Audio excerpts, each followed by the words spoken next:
Jananim Sharadam Devi Ramakrishna Jagadgurum Padapadme Tayo Shritva Pranamami Muhurmuhu.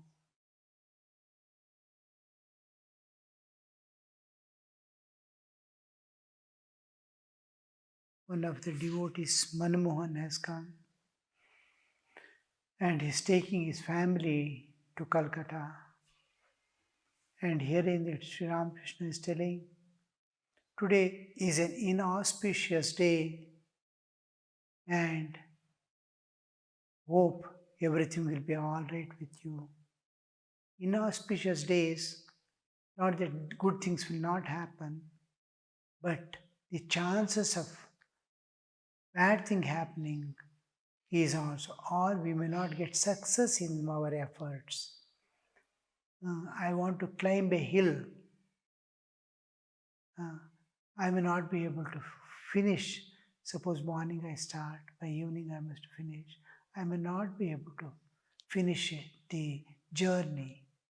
I may not succeed in. Now these are working of the inauspicious conditions of the nature. The nature is not favorable. Either you can see in our bodily existence, it is everything is moving in a cyclic order.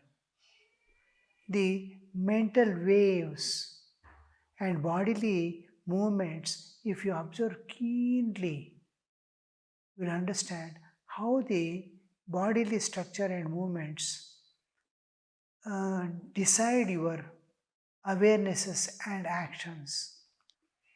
Now, the monthly cycle in the human system, according to it is associated with the phases of moon. Phases of moon may not be responsible for the changes, but the changes, monthly changes in our bodily system is associated because that also is 1 month which they move together. And a child who is born any time passes through that cycle. It may be in the middle of the month it is born.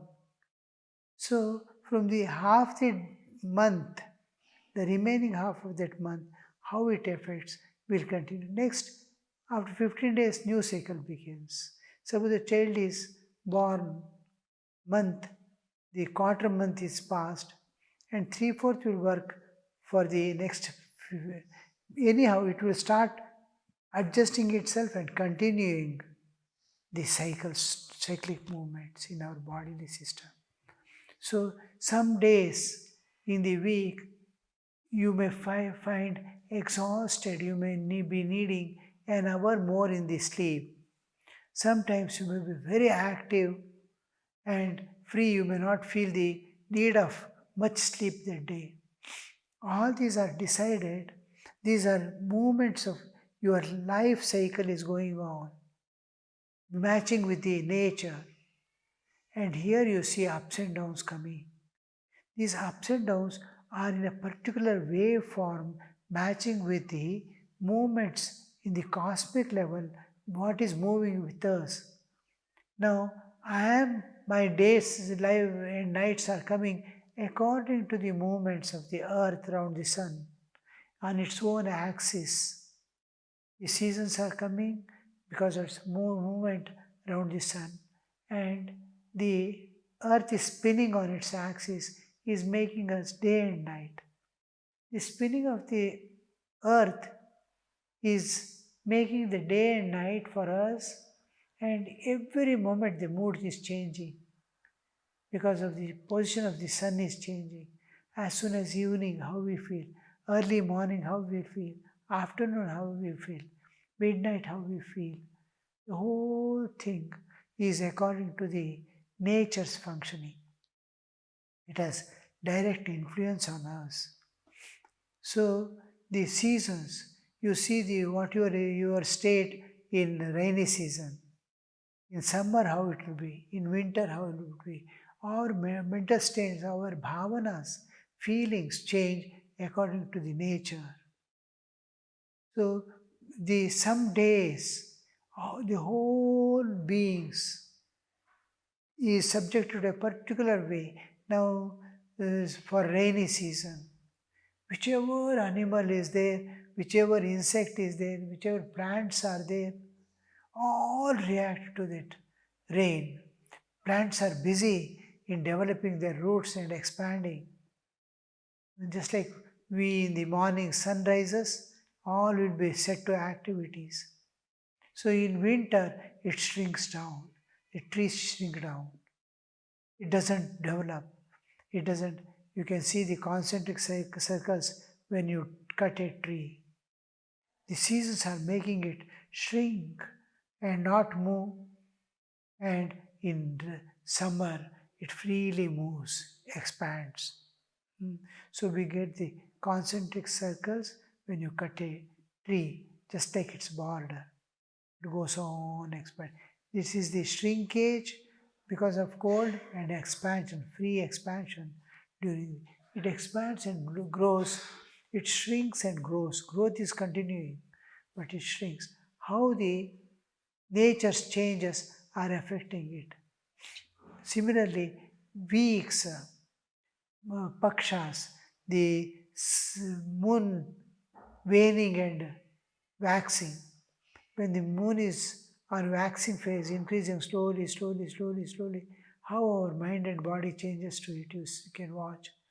If you have got little subtlety, you'll be clearly able to see the phases of moon with your life cycle, how it is going on. Because we have become extremely gross because of constant sounds around vehicles, this, that. Our sensitivity has come down. Activities, running, modernity, all this has made us immune to many of the things and indifferent to many things. And the sharpness observing has gone away. If you observe keenly, calmly, why it is happening in my life like this, there are various factors other than our karma. Karmic load is one thing, but nature, I'm exposed to nature. What is the nature? So this nature's influence also is there in our day-to-day our awarenesses and understanding. Now this awareness is going to make me exhausted or disinterested. I fail to pay my attention to a small particular thing which will be cause me not successful in not being successful in achieving my goal. I want to reach certain place. I'm disinterested. My mind has become, oh, what's it's going on, going on. So I may miss an item. I may miss a station where I have to get down. I have to come all the way back. You're sitting in a train and you feel lazy and sleepy, and your station it has passed. This because we see why did you feel lazy on that day? Because it was a particular day of the week. Each one has a particular cycle moving within him, time cycle. We get up early in the morning. Some people get to sleep late at night and get up early in the morning. Or getting sleeping early in the morning, getting up early in the morning. So early at night, early in the morning, late in night, late at the morning, getting up. It will be sleeping and getting up. So this is again matched with your cycle. You have your own cycle. Cosmic, every cosmic body has its own. The whole sun is moving with all the planets. It takes about 25 million years to complete. 20,000, 25,000 years, mostly 25,000 years to come back to its position. We are now, the sun with solar system is moving, passing through a cloud of in the Milky Way. How each is influencing other. So These people, our ancestors, the sages, have found out the subtle working of these external bodies upon the human system. And that way they call it inauspicious day. So we have to, till we understand, we believe it as Rudhi. And those who have scientific reasoning do not have complete scientific reasoning, but a partial modern scientific reasoning. To penetrate it and discover that kind of uh, just casual reasoning, just like the people who are arguing about the does God did you really go to Narayana? You have never gone. The last class. Like that it will be. With faith, he says yes, he can do and undo anything. And those who don't have faith, those don't have more of reasoning. This is reasoning, Tarkic reasoning. Reasoning has two phases. One is Tarkic, argumental reasoning. Another is penetrating and trying to find out the reasoning. Now, I want to discover something, I want to know something. That is vichara. I am going to discuss everything, point out everything, analyze everything with a mind to know, then it's vichara. I have certain ideas, I want that to be established, then it becomes tarka. Tarka is argumental, for argumental purpose or for knowledge purpose. Knowledge purpose reasoning is called vichara, it is permitted. It is the way that you must grow. But argumental, which is hair splitting arguments, all these are just a passage of time, wasting of energies. This is not permitted by the scriptures because you will be going down and down. So those who have faith, for them it is there. Again, faith builds up everything. I have told you earlier one small story-like thing, giving example. When it was a raining day, night has come, one person enters into the temple. And temple there is a Shivalinga, daily worship. And he goes and sees a person is already sleeping there. And he thinks his head is away from the Shivalinga, the emblem of Shiva, and his legs are pointing towards the Shiva's image, the Shivalinga, and is lying down. When he entered, there is only one place. He has to sleep next to him. And then, if he makes his head towards Shiva, his legs will be away, and his head will be at the feet of the other person, and his leg will be at the head of the other person. So he thinks, let me sleep as it is possible for me, as it is right for me. So he decides, oh, he is sleeping in the same way I also sleep. It doesn't matter if I make my leg towards the deity. The legs towards deity is not usually, because it is considered as low and not proper to show our feet to the deity. So we sleep, if we are to sleep, we sleep with the head. But because other person has slept like that, he also goes and sleep. In dream, God appears to him and asks, what is this? You are making feet towards me. Then he says, no, he is already sleeping and he is pointing his leg towards you. And you did not tell anything to him. You are coming and telling me. Then he says, he doesn't have faith in that. You have that faith. You should not make your legs towards the image of a deity. He doesn't believe in me. He doesn't believe that object to be a representation of God. He doesn't, if he sleeps, it doesn't matter. You can't sleep like that with being a faith person. So our faith creates. Our faith. If faith is not there, it is. uh, we don't mind undergoing certain difficulties, problems. We are accustomed with it.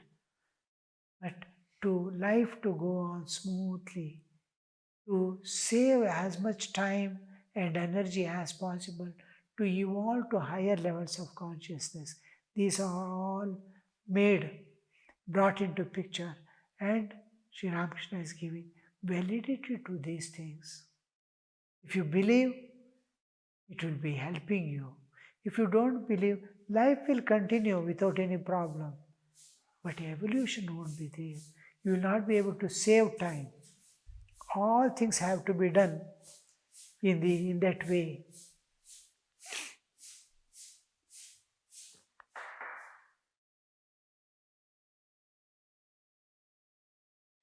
When Narendra and I hope everything will be all right with you, with a smile he began to talk other matters. When Narendra and his friends had finished their bath in Ganges, the master said to them earnestly, "Go to Panchavati and meditate there under the banyan tree. I shall give you something to shall I give you something to sit on?" Narendra and other people have come. They have finished their bath in Ganga and have come. And Thakur is very happy to see when we take Ganga bath or bath even in our bathroom only, we see great a kind of freshness. This freshness is not only the bodily freshness, it is mana prasannata, the mind becoming attaining a little calm like status. It becomes like a beautiful structure. It is conducive for meditation. And especially in Ganga, when you take bath Ganga, it is supposed to remove all your dirt of the mind, body, and your samskaras which are there. It will not allow to manifest so easily. Because the sinful tendencies are washed out. The tendencies, the power, there is a power and there is a tendency. The power is common and tendencies are varieties. I want to enjoy, I want to possess, I want to do this, I want to do that. The tendencies are there. I want to acquire, I want to conquer. So many desires are there. And the power backing them all is common. There is no difference in power. But the way in which it is going to be utilized. Now you are in divine awareness, all the power will be supporting you in the divine movement. If your mind goes downward toward the enjoyment, the same power is making you find new ways of enjoying. So same power. Now when we take bath and come, in most of the houses, I was in somebody's house recently, the small child took bath and came, and mother asked, "Did you bow down in the shrine? Did you go to God?" She said no, she had already come and sat for food. She has to go to school. Mother asked, "Did you go down to God?" She said no, go and do it. After bath, it has become a huge common understanding. As soon as bath is over, they will go and sit. The bodily cleaning is over. Mental prasannata they have got acquired. The peaceful mind, fresh bodily, fresh awarenesses. With that, that person is going to think of God. How easily he can communicate because there are no obstructions in one's awareness. So this Sri Ramakrishna is trying to make them utilize every moment of life accordingly Suppose my mind is violent, it cannot go and sit and meditate. Then he says, oh, bring that book. Oh, you read this book. And you see that just that Ashtavakra Gita. One day Narendra, he asked to read Ashtavakra Gita. And his mental state is such that that is the medicine.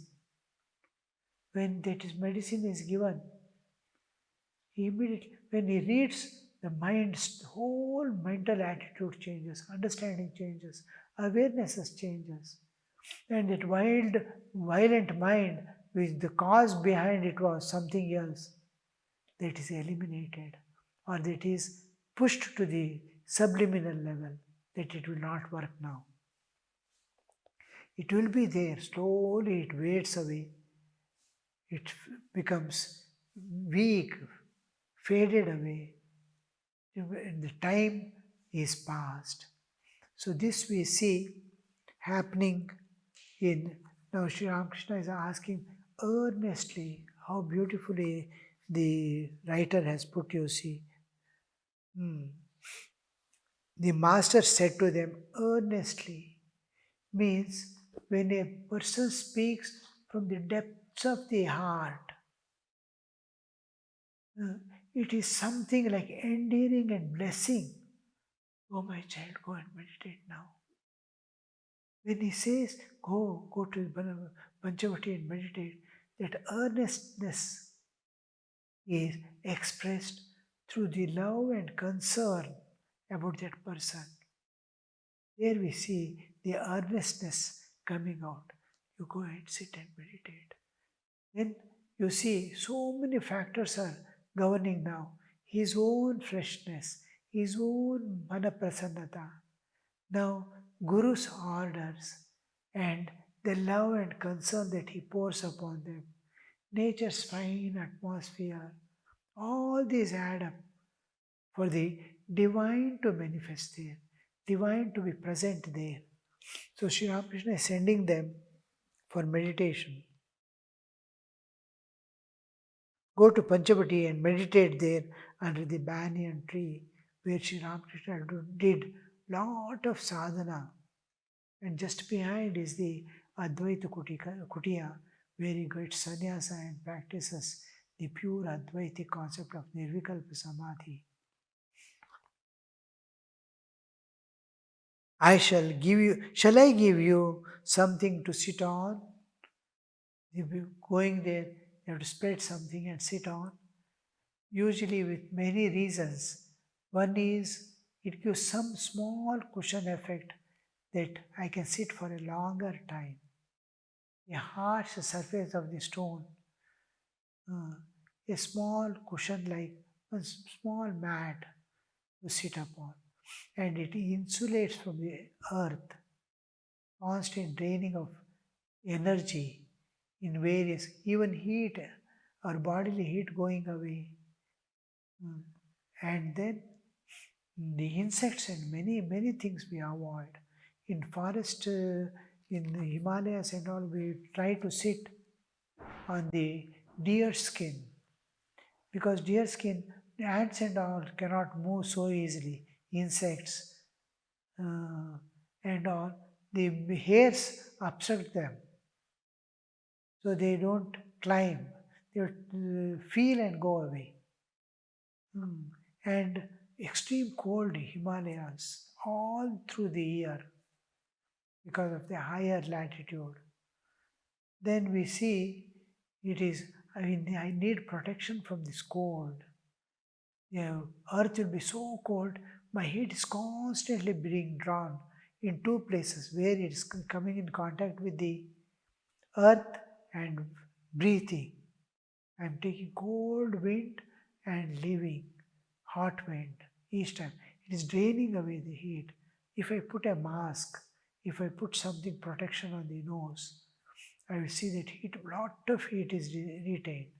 While air is going out, it is heating that cover which you have put on the mouth. And then while taking air, it is becoming warm and going inside. So nearly half of the energy heat energy is saved within you. Similarly, sitting on a cushion. And for any religious practices, you feel yourself sacred, pure, divine. When you sit on a particular asana and do japa, dhyana every day, some days you shed tears at the feet of God, sitting on an asana that acquires the property. You are sitting on it, and your nature, your understanding, your feelings are gathered by it. Hmm.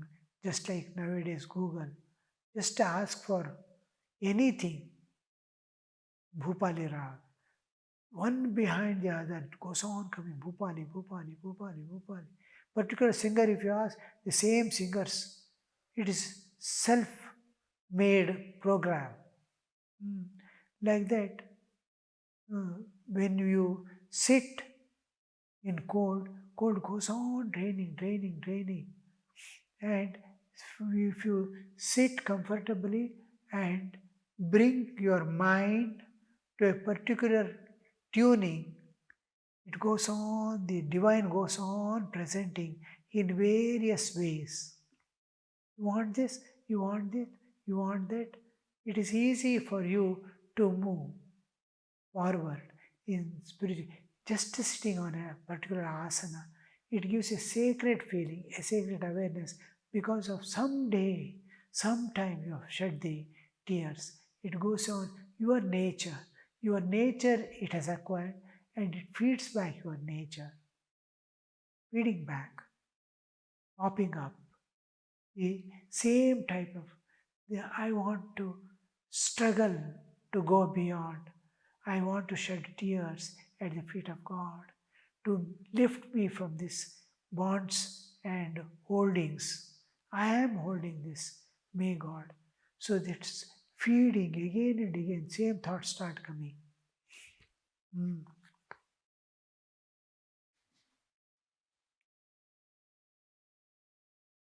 About 10:30, and his Brahmos friends were about 10:30, Narendra and his Brahmo friends were meditating in Panchavati.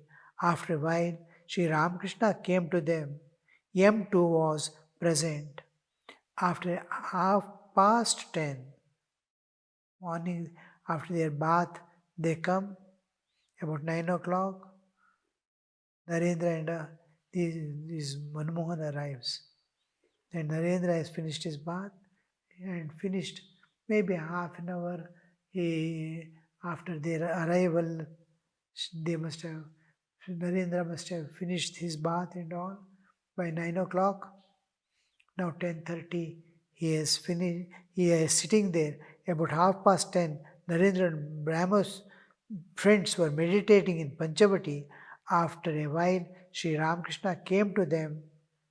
M2 was present, the author of the Gospel. So here we see Master is, Sri Ramakrishna is not only giving them instruction and he is watching also. He is not only watching, he is participating in their thoughts and actions. He has himself gone there and physically present there, allowing them to calm down, settle down, turn inward. Oh, on whom you are meditating, the Devata is in front of you now. Om Shanti Shanti Shanti Harihi Om Tat Sat Shri Ramakrishna Arpanamastu.